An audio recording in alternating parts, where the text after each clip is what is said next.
The topic of this video is using patterns to solve exponential growth and decay problems.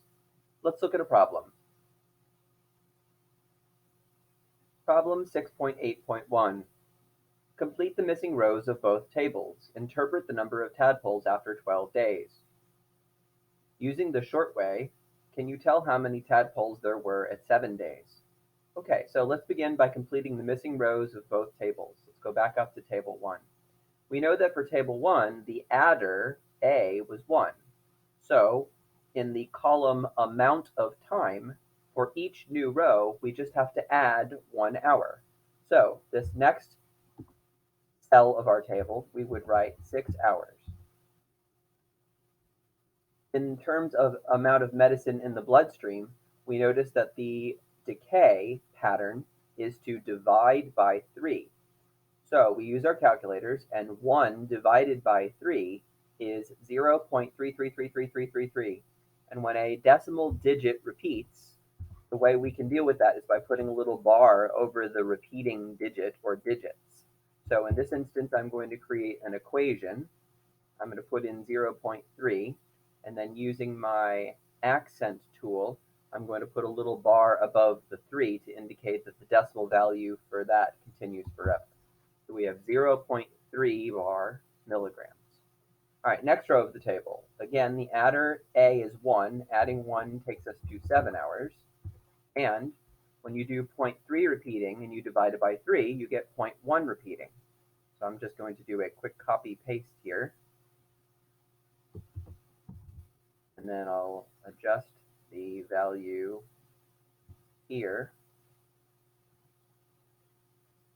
to be 1 bar.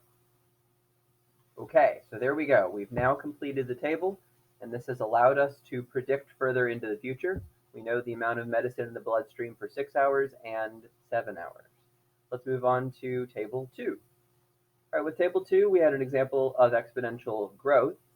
This time the adder was 3, and we were measuring time in days. So 9 days plus 3 days makes 12 days. That will be the next value of our table.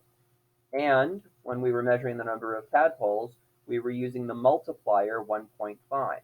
So if we want to know how many tadpoles there will be at 12 days, we take the above value, 27, and we multiply it by 4.5. Excuse me, I apologize, by 1.5. This gives us the result 40.5 tadpoles. Okay, so we've now completed the missing rows of both tables.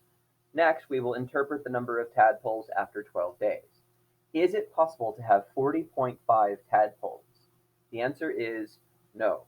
You can't have half of a living thing. So what I want you to understand about a model, a mathematical model, is that it can be used to approximate the real world. But we have to make knowledgeable real-world interpretations of the numbers that we see. Tadpoles emerge from a little egg. So if you have 40.5 tadpoles, what that means is that you've got 40 swimming, breathing, well, maybe not breathing, 40 swimming, living tadpoles in your pond, and there's one tadpole which is about 50% of the way ready to emerge from his little egg.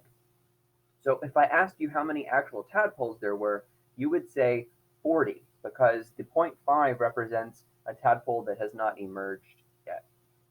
And finally, the last part of this problem, using the short way, which is patterns, can you tell how many tadpoles there were at 7 days? The answer is no. Our table does not include a row for 7 days. The most common error students make when using patterns is they try to find numbers in between the numbers. This would be an example called linear interpolation. Unfortunately, that will not work because the number of tadpoles is not being added, it's being multiplied. So a linear method cannot be used to solve an exponential problem. So let me just cut this right to the chase. If a number does not or cannot appear in your table, then you cannot use patterns to answer the question. You will need another method. And that method is called the exponential law equation, which we will learn in another video.